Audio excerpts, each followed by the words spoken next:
કોઈ પણ જ્ઞાતિનો યુવાન હોય એને મોઢે મૂછ ન હોય એટલે નક્કી કરી લેજો કે એમાં કઈ કાઢી લેવાનું ન હોય ભાઈ. મૂછ ઈ તો મરદ માણસની શાન છે ભાઈ. આ તો રંગી દુનિયામાં રંગીન મિજાજ અમારા. અને આજકાલ કૂતરા ઘણા ભહે છે યાર, પણ એને ખબર નથી કે આ 2 ડગલા પાછા લીધા ને એ દળક કેમ મારવી એના માટે લીધા છે. ઈ તો હવે સમય જાણું જવાબ આપે, હું તો શું ભૂલ્યો. આ તો રંગી દુનિયામાં आजाद हूँ और आजाद रहूंगा.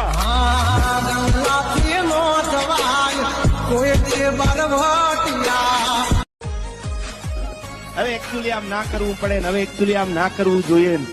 અરે તમે બહુ ભગતના દીકરા થાવ તો તમારું દસ્તાવેજ વાળું મકાન ખાલી કરાવે. આ દુનિયા ઈ છે યાર. કારણ કે જે કરવું એ હાવ હાથ વાટીને કરવું.